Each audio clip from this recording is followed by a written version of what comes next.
Thank you, Mr. Speaker. At this time, I'd like to recognize the full committee chairman, energetic and wise chairman of the Oversight Committee, Mr. Towns, the gentleman from Brooklyn, for 3 minutes.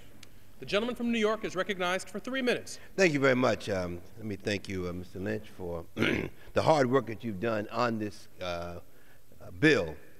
And let me begin by saying to the other side, I hope we're talking about the same legislation here, because in the committee, the only, if I remember very vividly, the only amendment that was offered was accepted. We accepted the amendment. And of course, the committee voice voted the legislation out. Now I hear about this motion to recommit. Well, and I understand working together, I do believe in that, and I think you accomplish a whole lot more when you do that. But the point is, we have not even seen the motion to recommit. So therefore, you're talking about working together and sharing information, but at the same time, you're withholding information. That, to me, I find very, very strange. This is a committee that would welcome ideas and suggestions, but the point is that we can't go through a whole process, and then at the end of the process, we complain about the fact that I did not have an opportunity. I want you to know that we recognize the importance of amendments, and if they strengthen the legislation, we would have accepted it. Of course, so I want to thank all of the folks that worked on this. And it seems hard, I understand now, to imagine with the sweltering summer heat has arrived. But during February's record-breaking snowstorm, the federal government in the D.C. area shut down for nearly an entire work week. We now have almost forgotten that.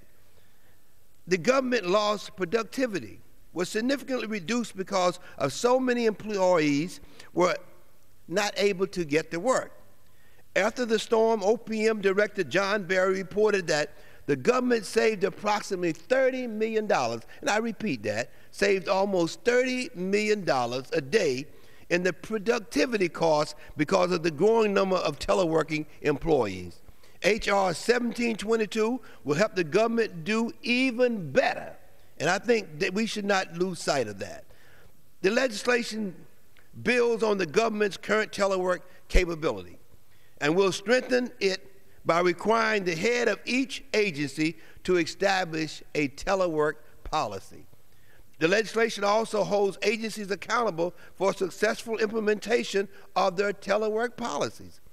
I should note that similar bipartisan legislation sponsored by Senator Daniel Kaki and, of course, George Voinovich passed the United States Senate by unanimous consent as well.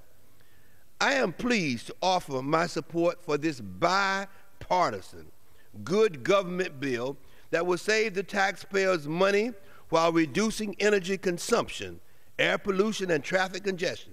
It will promote more flexibility for federal employees and allow the government to attract top talent for every state and every district in the country.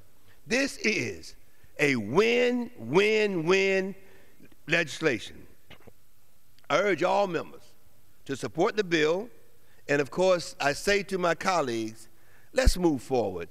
Let's not look back. Let's move forward. We know what we need to do. And of course, again, let me say that any amendment that was offered was accepted. On that note, I yield back the balance of my time.